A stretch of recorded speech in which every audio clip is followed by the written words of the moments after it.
Yaya, O God, sa aming sariling kalakasan at kapamaraanan, O Diyos, hindi kami makalaya sa mga pagkabihag namin nang wala ka sa aming buhay. At sa oras na ito, salamat po na narito ka upang gawing muli ang ginawa mong pagpapalaya sa mga anak mo at lingkod mo. Sa oras na ito, O God, nagpapakumbaba ang bawat isa sa amin.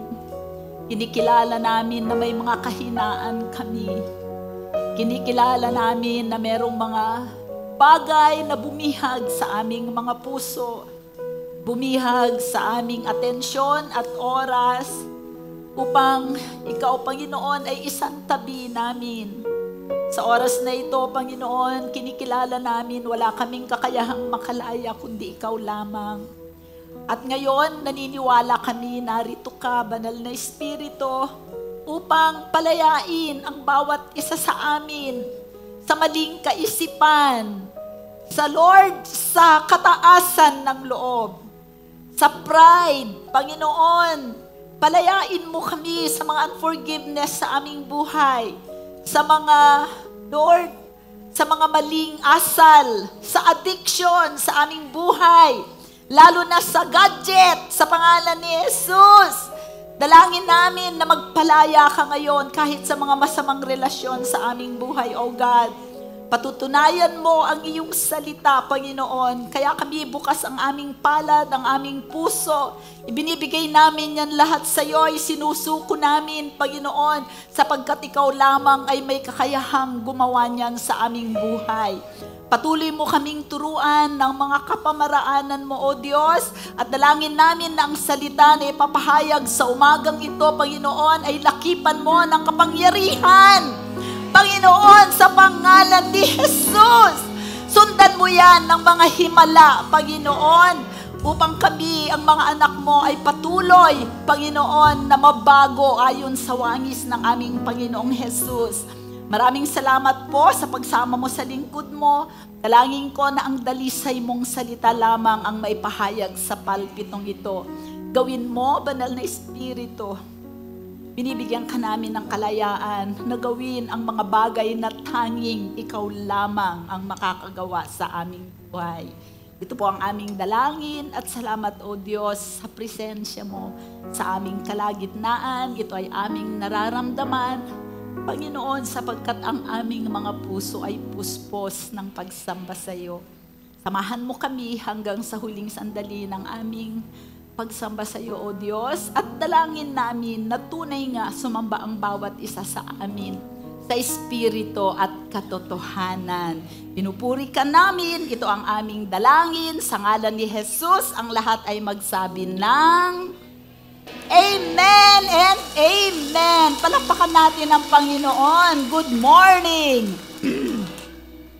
Good morning. Welcome po kayo. Meron po ba tayong mga panauhin ngayon? Bisita? Wow, meron? Taas ang kamay. Meron po? Tumayo nga po kayo, sister, brother. Yan. Welcome. Yan. Meron pa tayo. Yun. Meron pa sa kabila. Hallelujah. Palakpakan po natin sila. Praise the Lord. Welcome po kayo sa Rhema Word of God Church, where Jesus is the living Word. Gusto ko hong pasalamatan at i-acknowledge yung ating mga leaders na nag-medical mission at feeding program kahapon. Saan? Sa Nangka. Ayan. Amen. Purihin ang Panginoon. Siya ang nakakakita ng inyong mga sakripisyo. Amen. Nasaan yung mga pinagwagian ninyo kahapon? Hallelujah. So, ibig sabihin, kailangan natin silang i-follow up. Amen? Nakailan pa kayo, Sister Sweet? Almost 400. Wow! Glory to God! Palakpakan natin ang Panginoon. Praise the Lord. Nais ng Panginoon na tayo ay maging pagpapala sapagkat tayo ay pinagpala. Nabe-bless ako dun sa patotoo ni Sister Mer. Kasi naka-align yun dun sa mensahe ko ngayong umagang ito. Amen? So, handa na ba kayo sa salita ng Diyos? Okay. Handang-handa? Okay. So, kahapon, nung nakaraang Sunday pala, kahapon sa akin kasi napakabilis ng araw, no? Totoo ba? Napakabilis ng araw. Matatapos na ang February. Pag bago mo na malayan, Pasko na naman. Okay. Nung nakaraang linggo, nagpahayag si Pastora Mabel tungkol sa how do we speak the gospel in power. Yan. Speaking the gospel in power. Kung wala kayo dito, magbibigay lang ako ng konting brief, lalo na yung sa hapon. Kasi si Pastor Noel ang Alam niyo po, ang magandang balita, ang Ebanghelyo, has an inherent power in itself. Okay? Meaning to say, ang Ebanghelyo ay may sariling taglay na kapangyarihan. Sapagkat, sabi nga ni Pastora Mabel, it is the gospel of God, it is the gospel of Jesus Christ, amen? It is the gospel of the glory of God, it is an eternal gospel, it is the gospel of our salvation, and if we own the gospel, we can call it my gospel. Okay. Ang gospel, nasa kanyang loob ang kanyang kapangyarihan. Pero ang kapangyarihan na ito ay nai-release lamang kung ito ay ating sinasambit, kung ito ay ating ipinapahayag. Kaya nga sa mga tuwing tayo ay nagpapahayag ng magandang balita, ang ating pinapakawalan doon ay number 1, ang buhay ng Diyos. Amen? Ang biyaya ng Panginoong Hesus. At yan ang naglalakip ng kapangyarihan dyan ay ang banal na Espiritu. Hinihingahan niya yung buhay, yung mga salita na ating sinasabi. Kaya we have to speak it. When we release the gospel, we release eternal life. Tama. Wala namang tao na magkakaroon ng buhay ng walang hanggan nang hindi tinanggap ang gospel. When we release the gospel, we release the peace of God.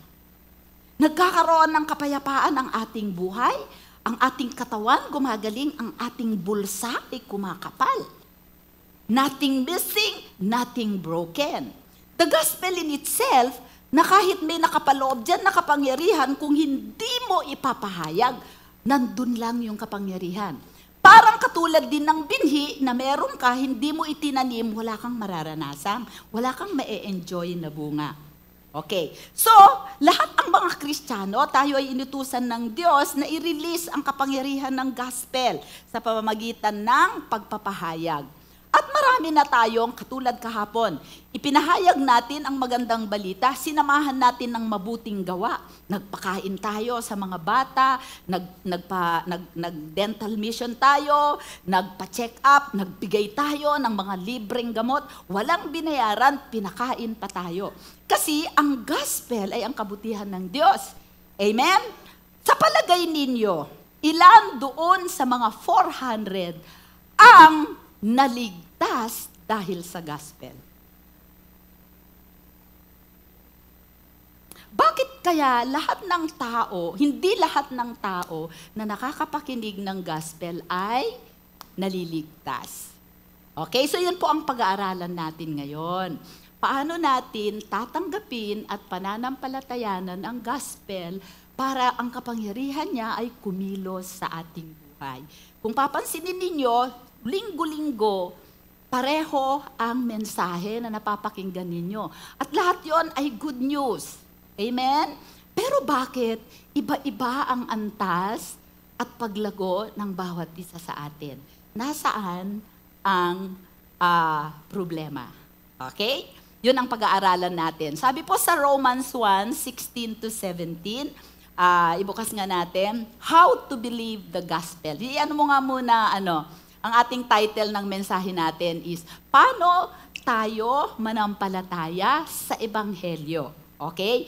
Kasi, pwede natin sabihin, pero Pastora, paano? Paano ko na siguro na tinanggap ko ang magandang balita? Next. Sabi po doon sa Romans 1:16, I am not ashamed of the gospel because it is the power of God for the salvation of everyone who believes. First for the Jew, then for the Gentiles. So, ang bottleneck pala kung bakit hindi dumadaloy ang kapangyarihan ay nasa pananampalataya. Amen?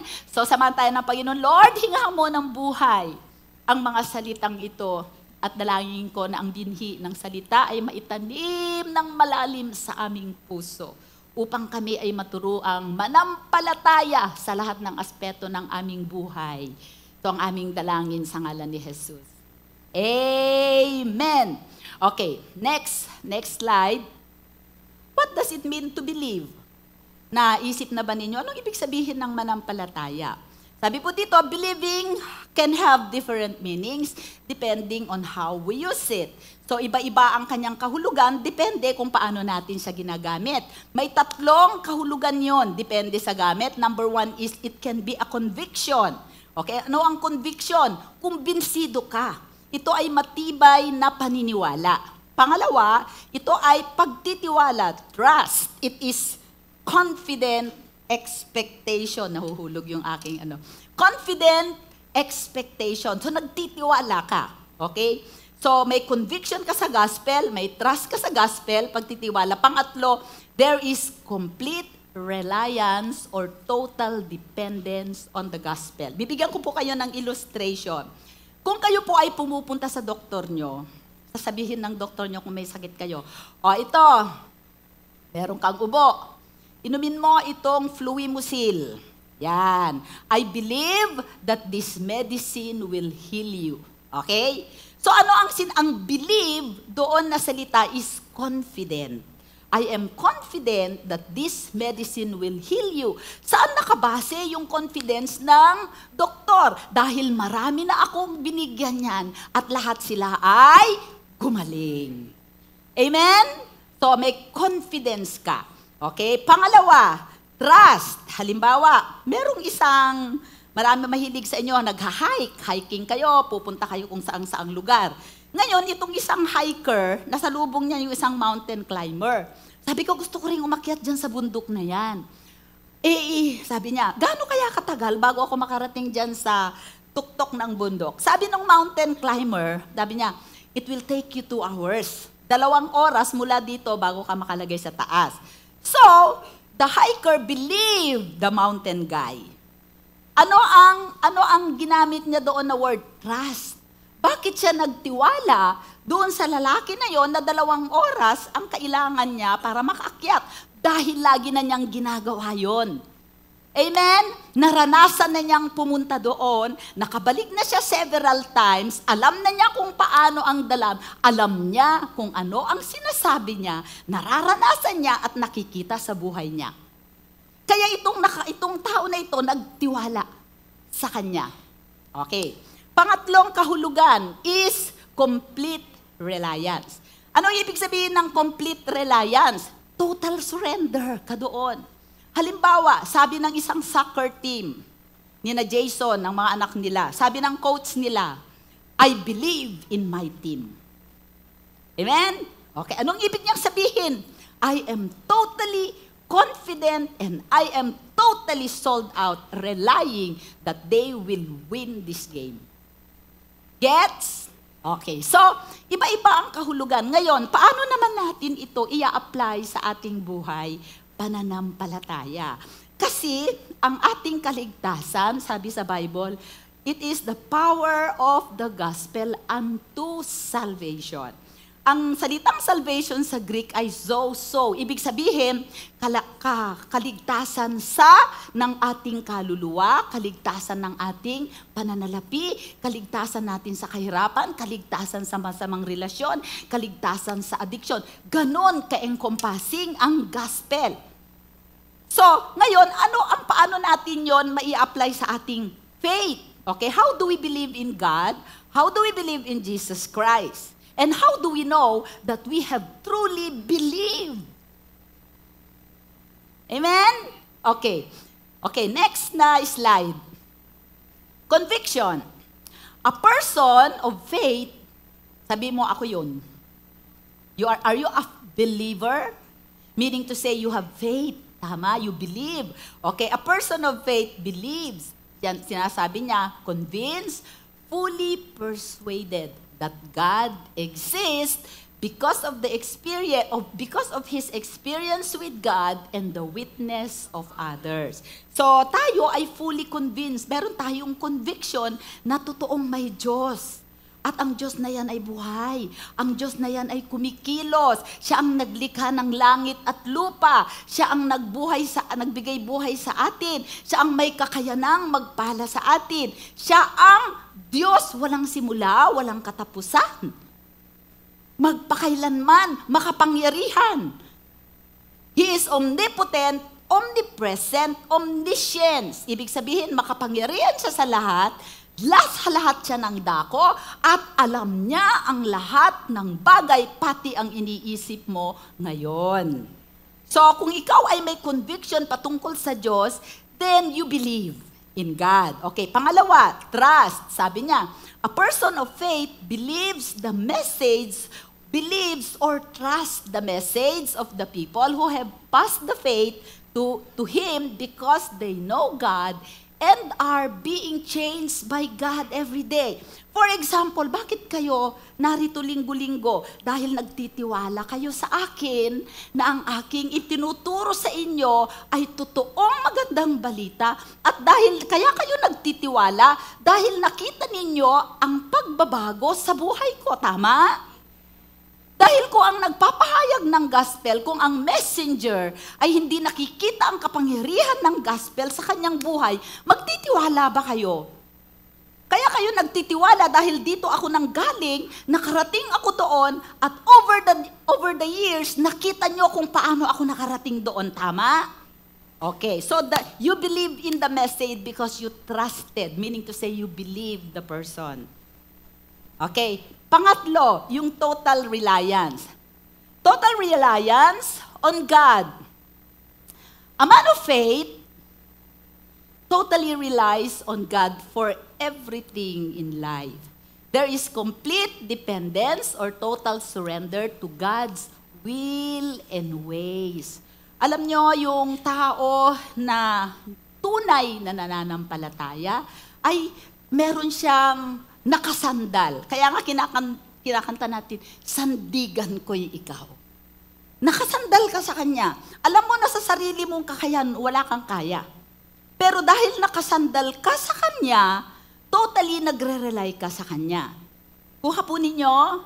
So, tatlong ibang kahulugan, pero ang core, ang buod ng paniniwala na ito, ang belief na ito ay nandito sa pangatlo. Next slide. Sabi po niya, all three ways of believing, all three are ways of believing, but the core of total reliance on God is the core of believing. It actually means a living relationship with God. This means you don't only believe that God exists or accept the message of Jesus Christ and the apostles, but above all, you entrust yourself totally to Him. Meaning to say, kung ano ang kalooban ng Diyos, kung ano ang sinasabi ng Diyos, kung ano ang inuutos ng Diyos, susundin mo nang wala kang question. Kasi ang buhay mo nakasandal sa Kanya. At alam mo na ang pagsunod mo, yun ang susi. Katulad ng ipinapapatutuo ni Mercanda. Siguro, nung bago pa siya sa Panginoon, tuwing nagpapahayag dito ng ikapo, kasi wala namang pinipilit dito na mag-ikapo, pinapalampas lang niya yun. Pinapalampas lang niya. Diba? Pero, nakikita yun ng Panginoon. At kung ikaw ay may living relationship sa Panginoon, nakakapakinig ka. Anak, para ikaw ay ma-save sa kahirapan. Ito ang susi. Maniwala ka, sumunod ka sa akin. Subukan mo lang ako minsan at tignan mo kung paano ako magpasiklab sa buhay mo. Dahil ibig sabihin nun, yung sarili mong will, yung pag-iisip mo, pagpipili mo, inabandon mo na yung buhay mo sa Panginoon. Alam niyo yung total abandon? Binigay mo na ng todo ang buhay mo sa Panginoon. Kaya, mga brothers and sisters, hindi lahat ng nag-a-attend ng church ay totoong mananampalataya. Ngayon, magkakaroon kayo ng discernment na malaman nyo na ganito pala how it is to believe. Sige, tingnan natin. So, next slide. So, what does it mean to believe in Jesus Christ? Iba yung Ama, di ba? Paano naman tayo ngayon manampalataya sa Panginoong Hesus? This is very key. Susi ito dahil ang Diyos ay nasa langit, Espiritu. Pero ang Panginoong Hesus ay Diyos na bumaba dito sa lupa to represent us. Hindi natin pwedeng lagpasan si Hesus. Dahil sabi sa John 14:6, I am the way, the truth, and the life. No one comes to the Father except through me.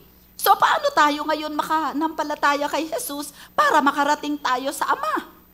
Kasi sabi ni Jesus, hindi kayo makakarating sa Ama nang hindi kayo dadaan sa akin. Okay? Number 1, to believe in Jesus Christ is to be fully convinced or persuaded that He is the Son of God. Siya ay anak ng Diyos. Halimbawa, kung ako anak ko si Chris ba ay tao o aso? Tao. Si God, anak niya si Jesus. So ano si Jesus? Diyos o anghel? Diyos. He is the Son of God. Sabi niya, to be fully convinced that He is the Christ. Ano ang Christ? The Messiah, the Anointed One. Siya yung kinasihan ng Diyos. Amen? He is a perfect God and a perfect man. Si Jesus Christ is 100% God, 100% man. We call Him the God-man. Okay? Ang pagiging tao niya ay 33 and a half years lang kasi bumalik siya sa Ama.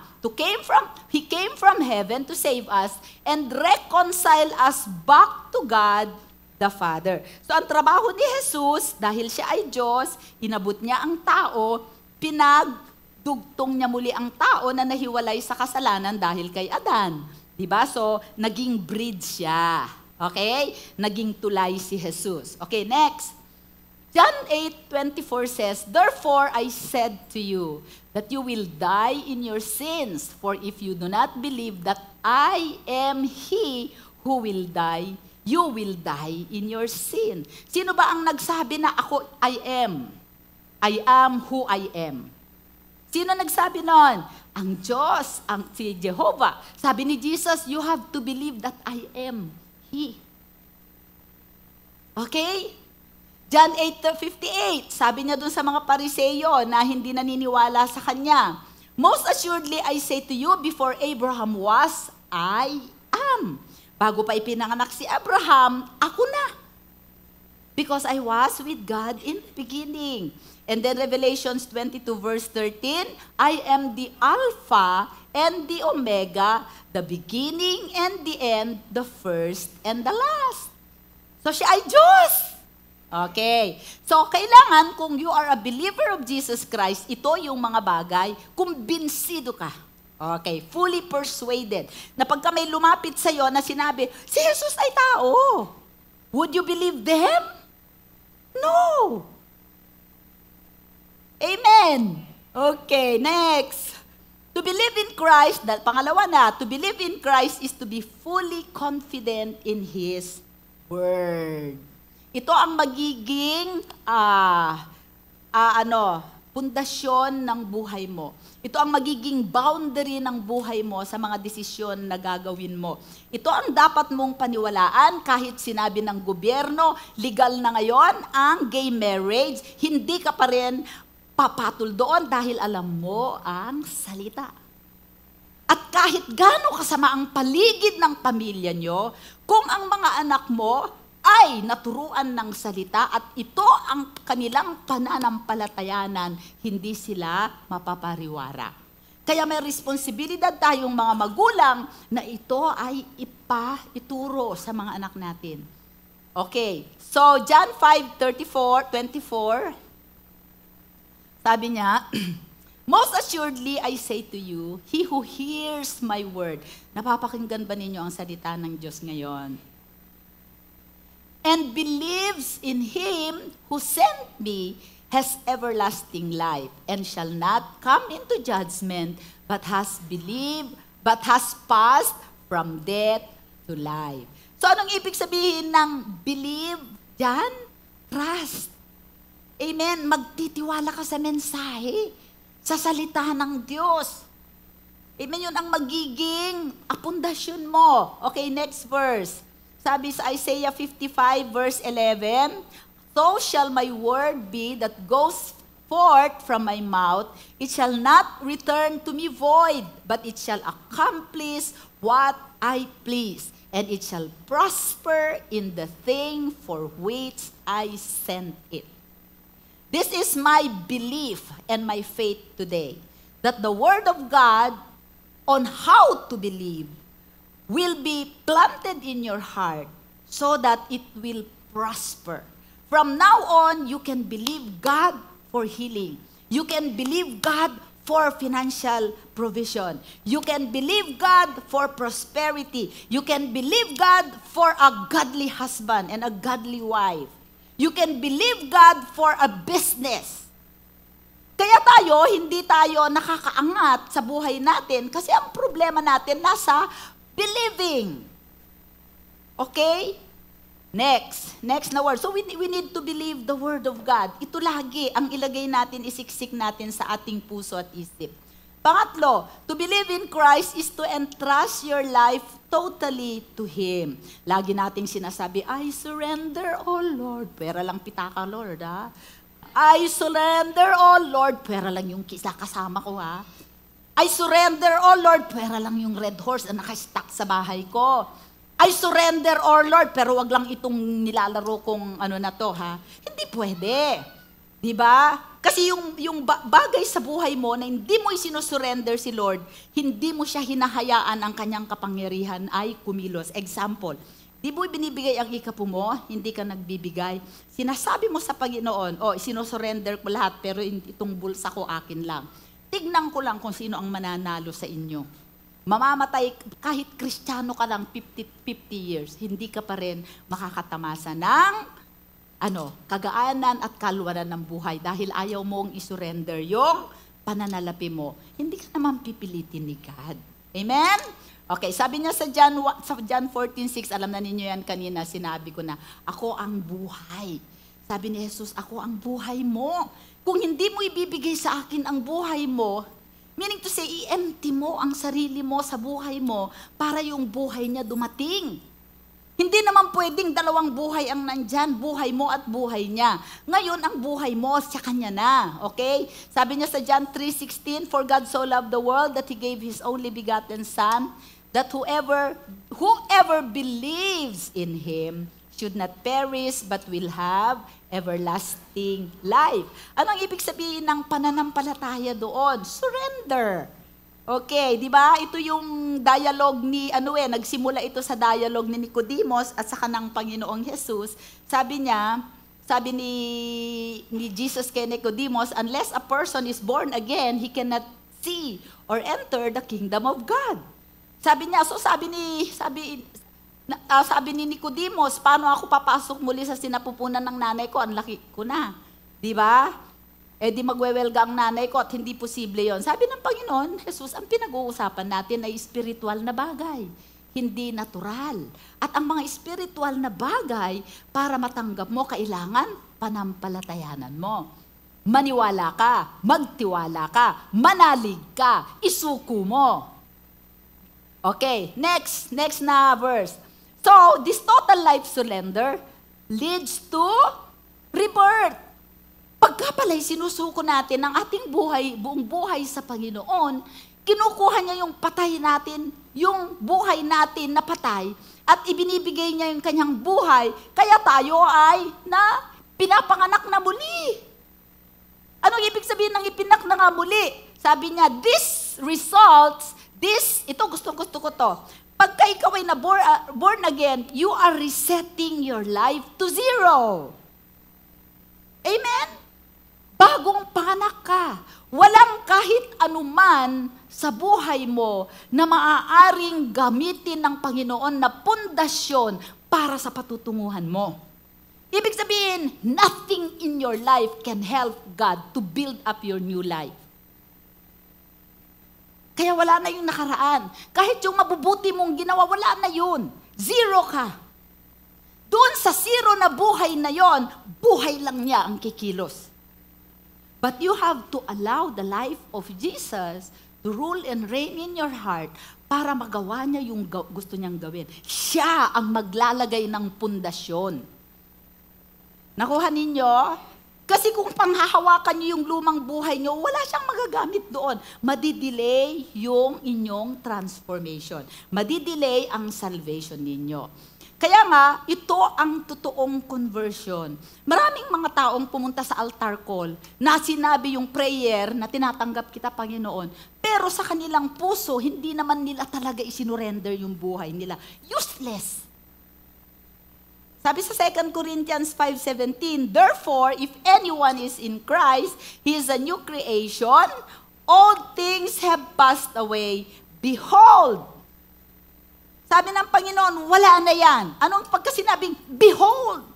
Tignan mo. Ang marami sa atin, hindi natin tinitignan yung bago na ibibigay sa atin ni Jesus. Nakatingin tayo dun sa luma na ayaw natin. Paano ko nalaman na nakatingin kayo sa luma na ayaw ninyo? Wala akong pera. May sakit ako. Laging yun ang sinasabi ninyo kasi yun ang nire-release nyo. Pero kung nakatingin ka dun sa bago, kahit wala kang pera, sasabihin mo, Lord, mayaman ka. Padadaluyin mo yan ngayon sa akin. Nagtitiwala ako. Nananalig ako. I trust you in your word. You said it in your word. I'm confident. I am fully persuaded na kaya mo yan. Kaya, I surrender my life to you. Yan ang totoong conversion. Okay? Next. Galatians 2:20, once na ikaw ay na-born again, once na ibinigay mo ang todo, ang buhay mo sa Panginoon, sabi niya sa Galatians 2:20, basahin, I have been crucified with Christ. Stop. Kung kayo ay na-crucify na kasama ni Jesus, buhay pa kayo, patay na. Ha? Buhay pa kayo, patay na. Patay na! Sabi mo sa kapatid, kung sumama ka sa crucifixion ni Christ, patay ka na. Okay? Patay ka na sa lumang buhay. Amen? Hindi ka na chismosa, hindi ka na pasaway, hindi ka na adik, hindi ka na lasenggo, hindi ka na palamura, hindi ka na lesbian, hindi ka na bakla. Amen? Sabi niya, I've been crucified with Christ. It is no longer I who live. Basahin. But Christ lives in me. And the life which I now live in the flesh, I live by faith in the Son of God who loved me and gave Himself for me. So kung buhay na yon ay buhay, sabi niya, ito ngayon, buhay na ito sa laman, binubuhay ko sa pamamagitan ng pananampalataya. Mga kapatid, kung nanampalataya ka nung tinanggap mo si Jesus, hindi nag-end doon ang pananampalataya mo. Ang pananampalataya ay tuloy-tuloy. Dahil ang gospel ay kailangan nating all of life. Hindi tumitigil ang kapangyarihan ng gospel na kumilos sa buhay natin. Gospel is the Jesus. Gospel is the good news. Kasi, hindi pa tapos ang istorya ng buhay mo kung nakakilala ka pa lang. Parang wala akong kausap. Okay, so mahalaga, kung nakasuko ang buhay mo sa Panginoon, meron siyang kalayaan ngayon na kumilos. Ngayon, kung hawak mo ang buhay mo, hindi siya kikilos doon. Kasi hindi mo binibigay eh. Halimbawa, kung gusto mo na mabago ang buhay mo, example lang, gusto nyo magkaroon ng negosyo, nagtitiwala kayo na ako at saka si Bossing ay binigyan ng Panginoon ng wisdom sa negosyo. So, pupunta kayo sa amin.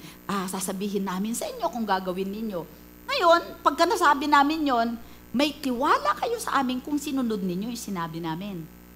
Ngunit kung hindi ninyo sinunod, wala na kaming pakialam sa inyo. Ngayon, kung mag-prosper kayo doon, glory to God. Ngayon, kung hindi nyo kami dapat sisihin. Amen? Dahil nung hindi ninyo ginawa yung sinabi namin, hindi kayo nagtiwala. So, hindi dumaloy ang anointing. Ganon din sa Panginoon. Once na hindi ninyo sinunod ang salita niya, walang anointing si Jesus sa mga bagay na hindi niya inordain. His work can work only, His power can work only in the things that He has ordained in your life. Kaya nga kung tayo ay nananalangin tayo sa Kanyang will. Hindi sa will natin. Dahil kung sa will niya tayo nananalangin, hindi niya ipagkakaloob yung walang kapangyarihan. Thy will be done on earth as it is in heaven. Kalooban niya. Next. Pangatlo, pang-apat na tayo, di ba? Ang una, to believe in Jesus Christ is to believe that He is God, that He is God-man, that He is the Messiah, that He is the Savior. To believe in God, in Jesus, is to be fully confident in His Word. Bakit? Siya mismo ang salita. He is the Word of life. In the beginning was the Word, and the Word was with God. Ang pangatlo natin, na sinabi natin sa kanila, to believe in Jesus Christ is to believe in trust. Isinusuko natin ang ating buhay. Yon, doon mo nakikita ang tunay na mananampalataya, nakasuko ang buhay sa Panginoon, sumusunod sa Kanyang kalooban. At pang-apat, to believe in Christ is to appropriate His finished work on the cross. Ang nananampalataya sa Panginoon ay inilalapat niya sa Kanyang buhay ang napagwagian at tinapos na gawa ni Jesus sa krus ng Kalbaryo. Lagi nating kinakanta yung, dahil sa iyong ginawa, Jesus. Ano pa, no? Ako'y malaya na. Okay. Kanta ka ng kanta, hindi mo naman alam kung anong kahulugan. So, wala kang mapanampalatayanan. Lagi niyong alalahanin, ang salita ng Diyos na hindi ninyo nauunawaan, hindi ninyo pwedeng panampalatayanan. Okay, so kailangan naunawaan ninyo yon. Sabi po doon, to appropriate is ilapat. Angkinin, inaangkin ko. O, di ba? Pagka inangkin mo, huwag mo lamang angkinin sa salita. Lakipan mo ng gawa. Inaangkin ko na mayaman na ako, Lord. Ay, magtrabaho ka. Hindi inaangkin ko, Lord, na yung pinagtrabahoan ni sister, brother na ganito, akin. Huwag mong paginitan yung trinabaho ng iba. Magtrabaho ka. Amen? Hallelujah. Merong panahon nun sa Pandakan nagpipreach ng prosperity. Sabi ni Bossing, puro prosperity, pinipreach mo. Hindi mo naman pinipreach na ito ang kailangan gawin nila. Sabi ko, tama. Kasi hindi ka naman talaga yayaman kung nakatunganga ka lang doon. Okay, ano ba yung mga natapos na gawa ng Panginoong Jesus sa krus ng Kalbaryo? Pagpapatawad ng kasalanan. Pero kailangan mong magpatawad sa iba. Kapatawaran ng kasi hindi lang nagpatawad ang Diyos. Dinabitan ka pa niya ng Kanyang katwiran. Forgiveness and righteousness for our sin. Eternal life for our death. Blessings for our curses. Noon tayo ay kasumpa-sumpa ang buhay natin. Tama? Pati lumalabas sa mga bibig natin, kasumpa-sumpa. Pero pinalitan niya yon ng pagpapala. Strength for our weakness. Freedom for our bondage. Wisdom for our ignorance and confusion. Heaven for hell. Dito pa nga lang sa lupa malalaman mo kung sino ang tunay na mananampalataya dahil ang buhay niya ay parang langit sa lupa. Diba? Okay, so dapat ilapat natin yon.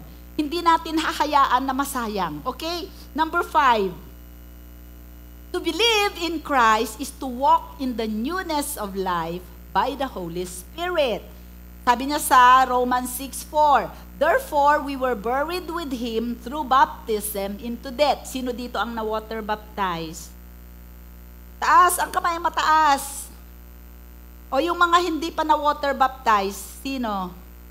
Kailangan nating mag-schedule ng water baptism test at saka pass. Mag-schedule kayo.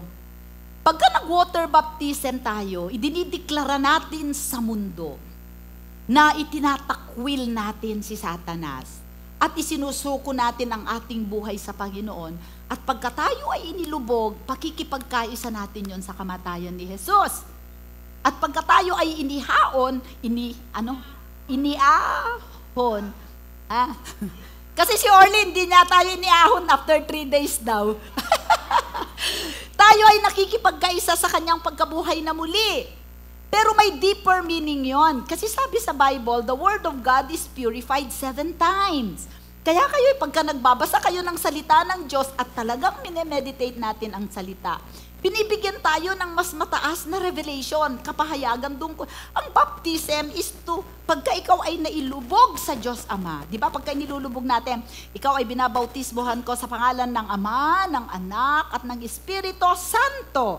Ano ang ibig sabihin nun? Hindi ka lamang nakikipagkaisa sa kamatayan at pagkabuhay na muli ng Panginoong Hesus, kundi ang saturation, inilulubog ka. Mula ngayon, kung totoong ibinigay mo ang buhay mo sa Panginoon, ilulubog ka ngayon ng Diyos sa kanyang pag-ibig. Pero mo kung nakalubog ka sa pag-ibig ng Diyos, walang makapaghihiwalay sa iyo, sa Kanya. Inululubog ka din sa biyaya ng Panginoong Hesus. Kailangan natin ang biyaya, mapagwagian ang ating kahinaan. Kailangan natin ang biyayang magpatawad, magmahal. Kailangan natin ang biyaya. Biyaya is also anointing. So nailubog ka sa biyaya ni Jesus kasi siya ang bumili ng biyaya para sa atin dahil sa ginawa niya sa krus ng Kalbaryo. O, saan ka pa nakalubog sa baptism? Nakalubog ka sa kapangyarihan ng banal na Espiritu, sa banal na dugo ni Jesus, at kung ikaw ay susunod sa Panginoon, kasama mo siya na lumalakad sa buhay in the newness of life, na lumalakad ka ng abiding in Him. Pero marami sa atin hindi nakaunawa noon. But once you believe and you are baptized, you are untouchable by the enemy. Pero bakit tayo natatouch? Number one, umaalis tayo sa presensya.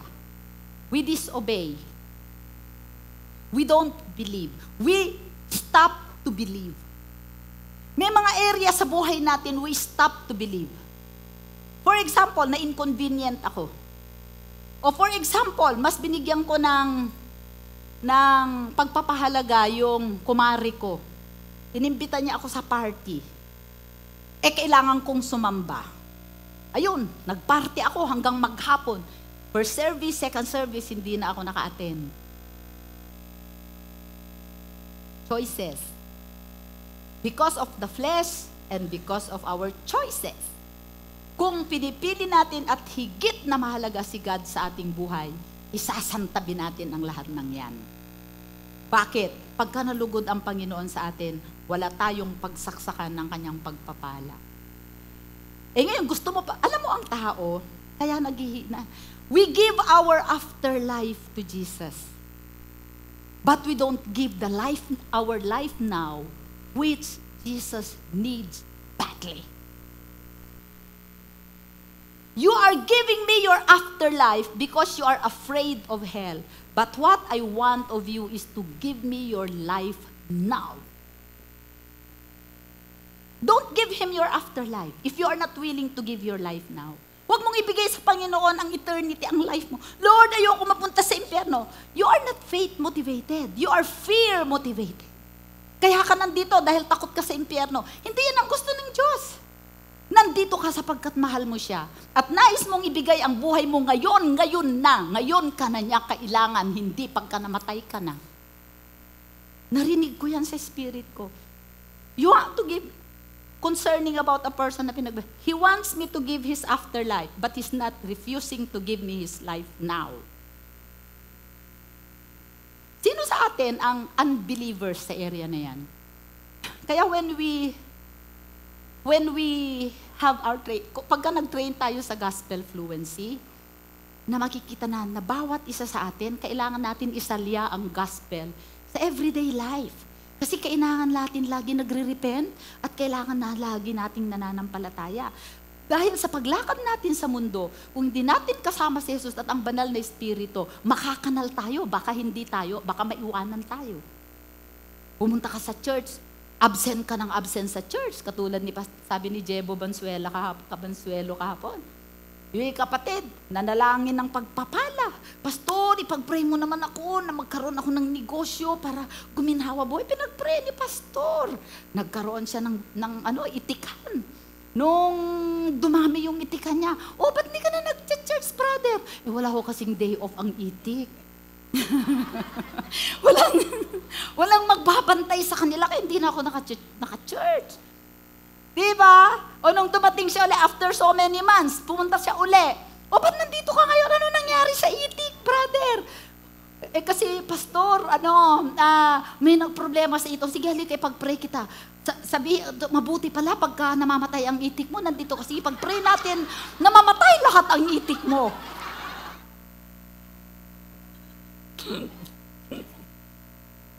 Nagtitiwala ka pala sa pastor mo na pagka pinag-pray ka, pagpapalay. Ngayon naman, dahil sa pagpapala mo, naiwalay ka, pagpa-pray ko, namamatay lahat yung itik mo at sira lahat ng Panginoon ang negosyo mo. Kasi ang hindrance Buti na lang hindi ganun si Lord. Amen? Kung hindi, naku, kaya nga tama yung binasa ni Pastora Mabel, because of your great love for me, I am not destroyed. Kung titignan mo lang yung pinaggagawa ko, Lord, pwede ngayon patayin mo na ako pero dahil mahal mo ako. Amen? Okay, next.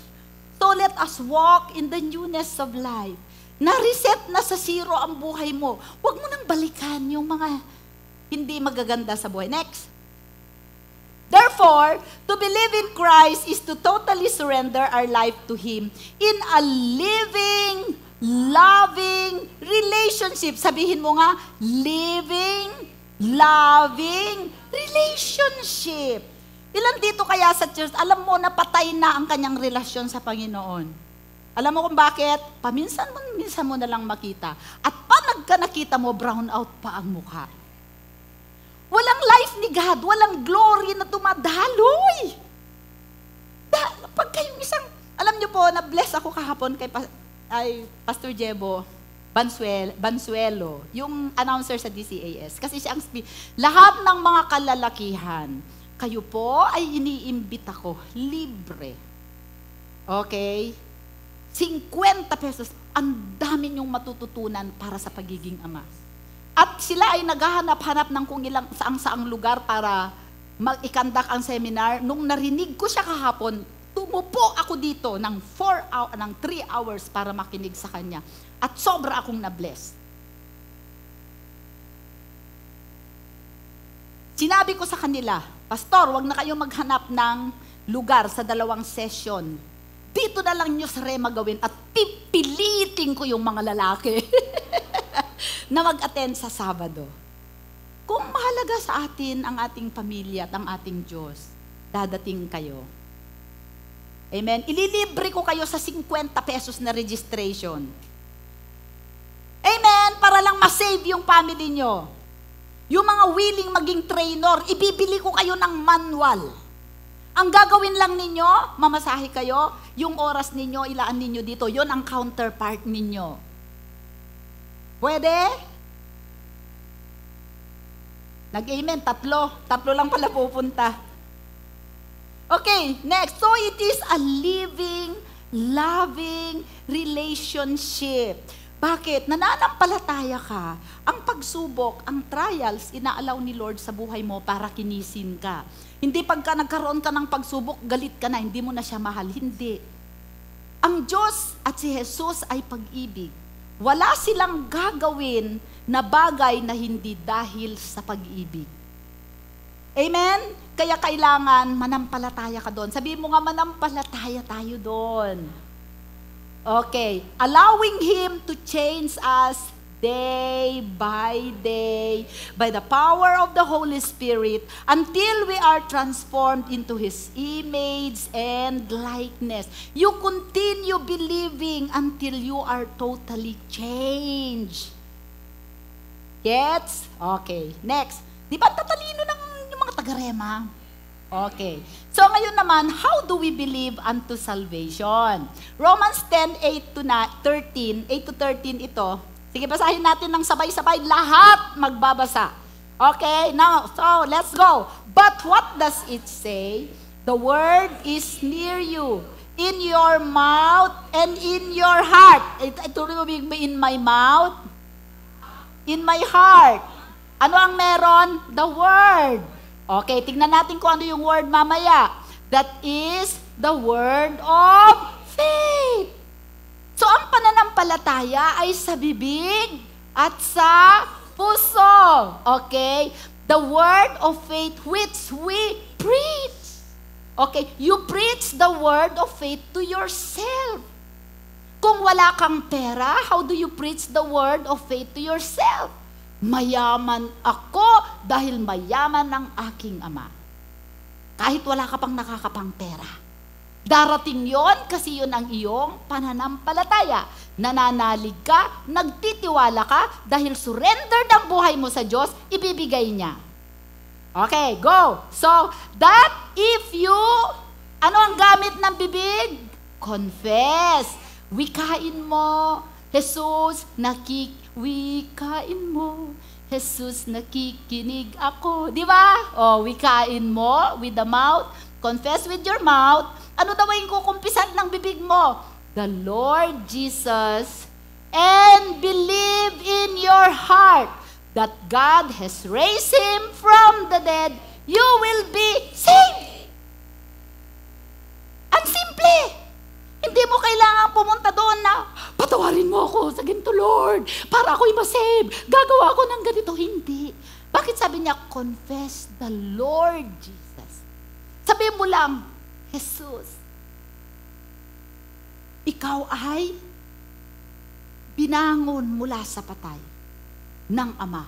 Kaya ikaw ay Diyos. Hindi nga dyan sinabi na ikumpisal mo ang kasalanan mo. Alam mo kung bakit? Alam ng Diyos na makakalimutin tayo sa mga kasalanan natin. Kung yung utang nga natin, kinakalimutan natin.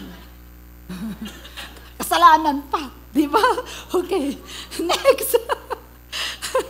Next. Verse 13.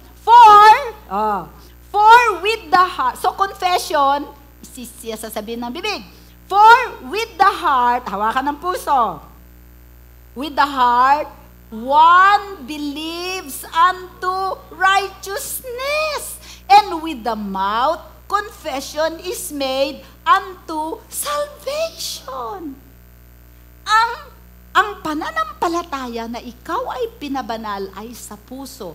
Bakit hindi sa isip? Hindi kayang i-process ng isip mo na sa pamamagitan lamang ng pagkumpisal mo at pagtanggap mo kay Jesus, saved ka na. Nakukuha niyo ako?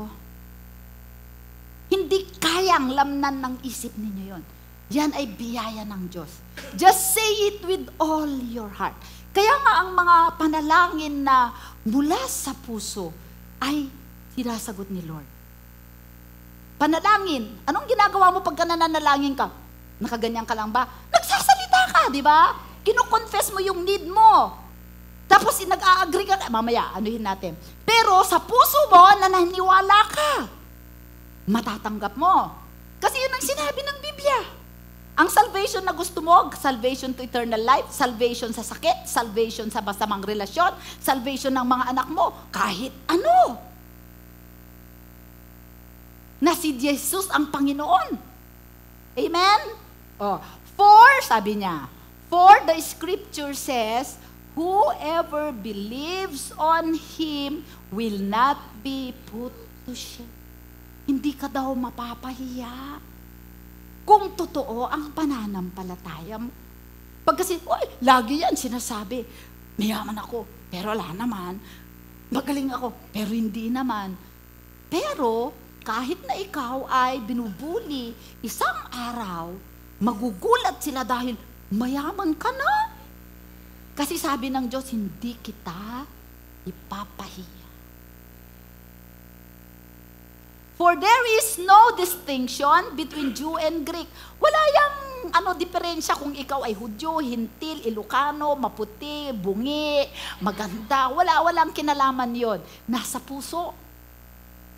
Nasa puso. For the same Lord, sabi niya Greek, for the same Lord over is rich to all who call upon Him. Mayaman siya sa lahat ng tumatawag. Mayaman siya sa pag-ibig, mayaman siya sa biyaya, mayaman siya sa pagpapatawad, mayaman siya sa pera, mayaman siya sa pangunawa, mayaman siya sa lahat ng bagay. For whoever calls on the name of the Lord shall be saved. In the last days, sa katigasan ng puso ng tao, at pagka dumating ang delubyo, ang sasabihin lang ng mga tao, Jesus! Darating si Jesus.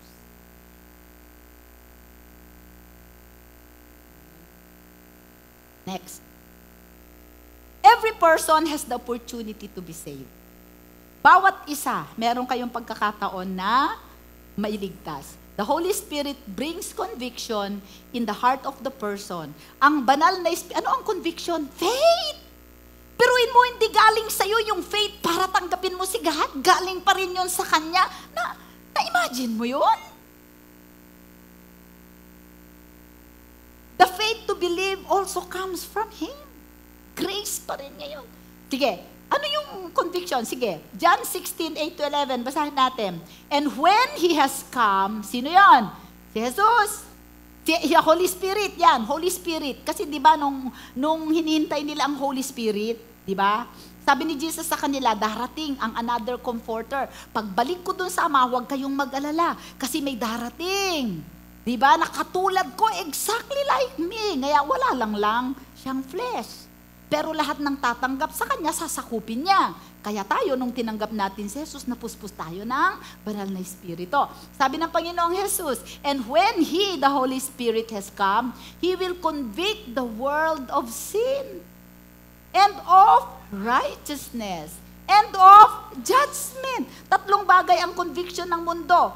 Sa kasalanan, na sila ay makasalanan, sa katwiran na kailangan nila ang katwiran ng Diyos, at sa judgment, dahil darating. Explain niya ito.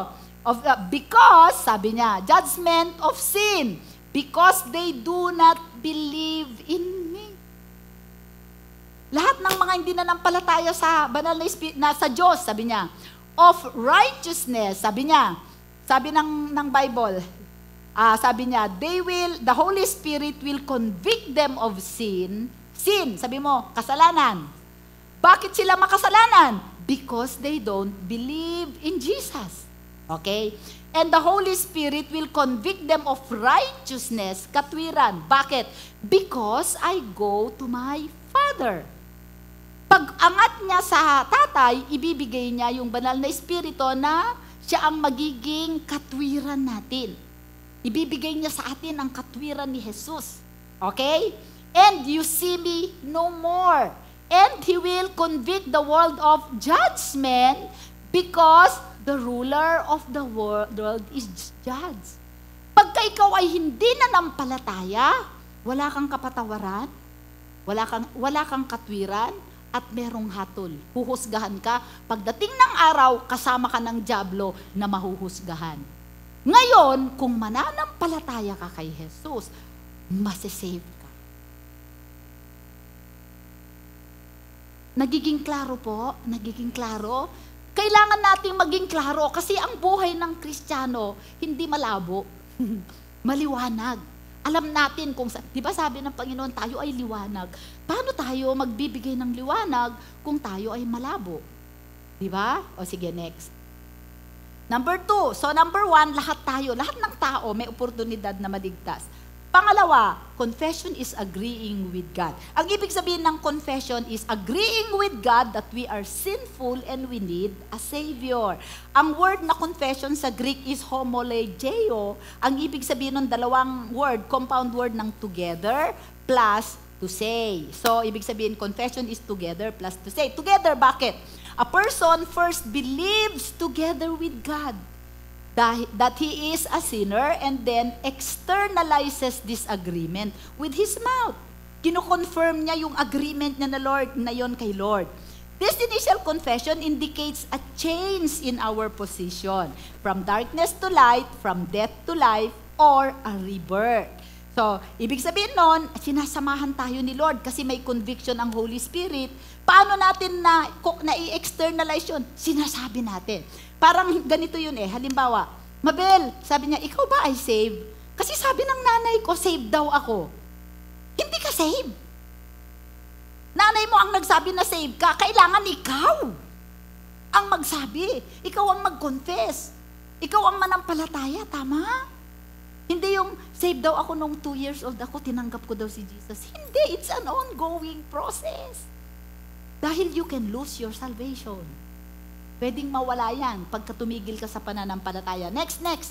Ano na lang tayo. There is an initial confession and a continuous confession. Yung nung na-born again ako, that was my initial confession.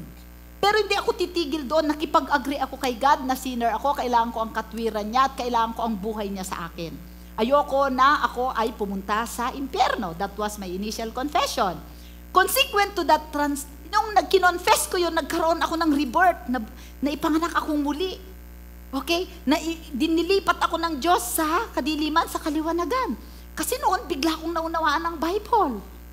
Okay? Naggumaling ako. Amen. Pero from that point, sabi niya, consequent to that transforming experience, one must continue to confess his sins to God for forgiveness. Bakit araw-araw tayo nagkakasala? Sabi sa 1 John 1:9, if we confess our sins, God is faithful and just to forgive us and cleanse us from all unrighteousness. Ganda, no? Okay, the verb believe here means that our faith and confession of it is an accomplished fact which makes us continuing believers. Kaya nakikita ninyo, may mga nagbabackslide. Kasi hindi sila nagpapatuloy sa kanilang faith and confession. Kaya tayo dapat tuloy-tuloy ang pagpapala. Next. So sa 1 John 1:9, but as many as receive Him, that is the act of confessing. To receive is to confess. To them He gave the right to become children of God to those who believe. Saan naniwala? Sa puso. Who were born not of blood, nor of the will of the flesh, nor of the will of men, but of God. Ipinanganak ka ng Diyos. Mantakin mo yun. Kaya ikaw ngayon ay anak ng Diyos. Ngayon anak ka ng Diyos, para sa iyong makitid na isip, hindi mo mapaniwalaan paano ka mag-behave as anak ng Diyos. So kailangan mo ang salita, kailangan mo ang kapangyarihan ng Holy Spirit, kailangan mo ang continuous na confession. Para patuloy na ini-release ang power ng Holy Spirit. Okay, next. Evidence says one is truly saved. Number 1, you are abiding in Jesus. Sabi niya sa John 8:31, then Jesus said to the Jews who believe Him, if you abide in my word, then you are my disciples indeed. So, paano tayo mag-abide? Hindi naman natin nakikita ang Holy Spirit sa salita. Sinusunod natin ang salita. Kaya puspusin natin ang isip natin ng salita ng Diyos. Next. Pangalawa, holding fast to the gospel. Ibig sabihin, huwag mong bibitawan. Kahit saan ka pumunta, hold fast. Sabi niya, 1 Corinthians 15:1-2, moreover, brethren, I declare to you the gospel which I preached to you, which also you received, and in which you stand. Doon ka tumindig, by which also you were saved, if you hold fast that word which I preached to you, unless you believe in vain. Huwag nating sayangan. Huwag nating sayangin, sinasayang natin kung hindi tayo nangahawak. Okay, next. What are the marks of a true believer? They hunger for the word. Kasi yun ang buhay mo, yun ang pagkain mo. The word is your bread. Loves God and maintains intimacy with the Godhead. Kasi pagka kayo'y umalis sa presensya ng Panginoon, aatakihin kayo ng kaaway. Loves and serves the brethren. Ang tunay na nananampalataya, naglilingkod sa kapatiran. Hindi naman kailangan kayo ni Jesus na maglingkod sa Kanya. Ang ibig niyang sabihin, kung maglilingkod kayo sa Kanya, maglingkod kayo sa isa't isa. Magtulungan kayo sa isa't isa. Magpagaanan kayo sa isa't isa. Magpatawaran kayo sa isa't isa. Magbigayan kayo sa isa't isa. And then, obeys the word of God. Kung anong sinasabi ng salita. Lives a righteous life. Ang buhay mo, patuloy na nagiging napapabanal ng napapabanal. And then identifies with Jesus Christ and proclaims. Paano ka nakaka-identify kay Jesus Christ? Kung nagsishare ka ng Ebanghelyo. Amen? Okay, next. Ito gusto kong basahin in closing. Gusto kong basahin sa inyo ang isang testimony ng isang lesbian professor in a university in Syracuse, New York. She is a gay lesbian feminist advocate, tagapagtanggol ng mga lesbian, ng mga bakla at ng mga feminist movement. Ito ay, kung meron kayong access, basahin ninyo ito sa libro niya, The Secret Thoughts of an Unlikely Convert. Okay, basahin natin sabay-sabay. Sabi niya, when I became a Christian, I had to change to everything.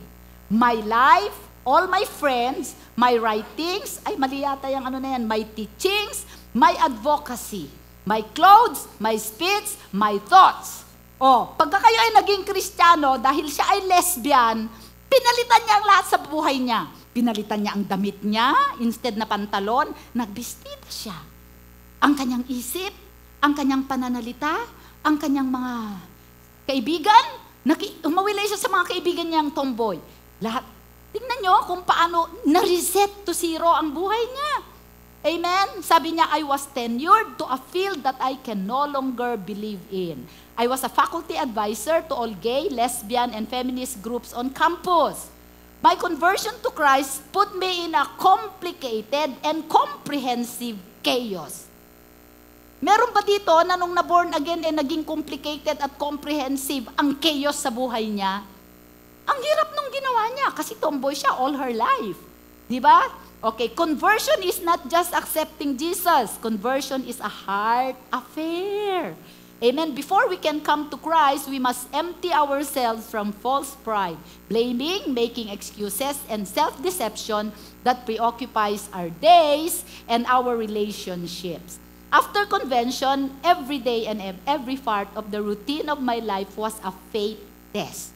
Imagine nyo yon, sa araw-araw ng buhay niya, lahat ay faith test, pagsubok ng pananampalataya. Amen? Each day was deluged with moral choices. I changed my exercise routine from intensive running to active walking. I cleaned my house and office the way God is cleaning my soul. I throw away things that are not honoring God. I got rid of a whole library of books, CDs, movies, and pictures. I unsubscribed to professional journals and cut off old life affiliations. Suddenly, I had time to reflect, learn new things, took up gardening, cooking, and enjoyed time with my neighbors and relax. I grew in the strength of the Lord. I forgave my enemies. I enjoyed the daily solitude of prayer. I read and reread the Bible, searching for examples in my life. Jesus was my teacher, and Paul my brother.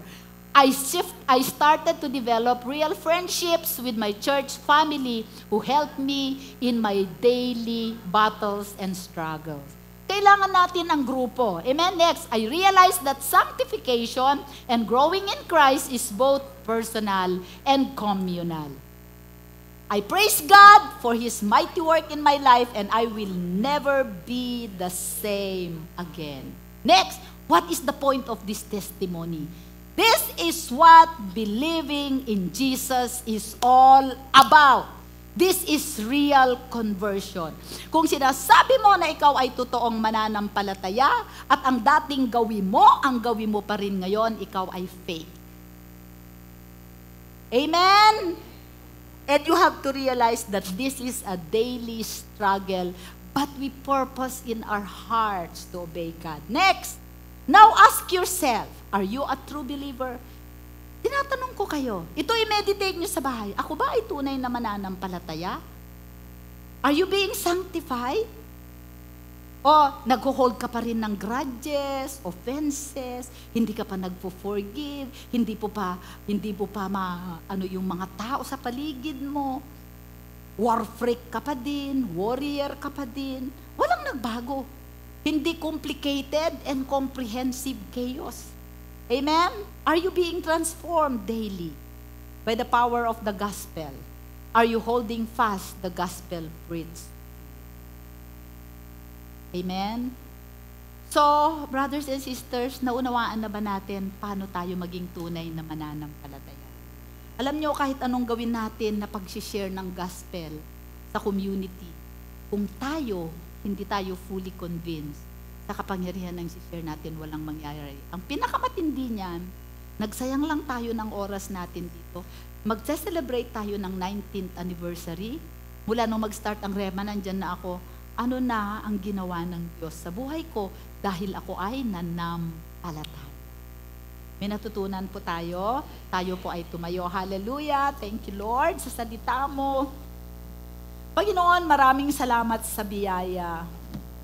Dalayan ko ng bawat isang anak mo na nakarinig ng salita, Panginoon, ay, Lord, naunawaan, Panginoon, at alam ilapat sa buhay kung paano tunay na manampalataya. Salamat po sa oras na ito. Tulungan mo kami na magkaroon ng loving, living relationship with you. Nananampalataya kami sa iyo, O Diyos. Salamat po sa oras na ito. Bihagin mo ang aming mga puso, O God. At Lord, sa oras na ito muli, ibinibigay namin sa iyo ang aming buhay. Sakupin mo bawat himaymay ng aming buhay, bawat bahagi. At Panginoon, hubugin mo kami ayon sa kalooban mo. Ito po ang aming dalangin sa ngalan ni Jesus. Amen.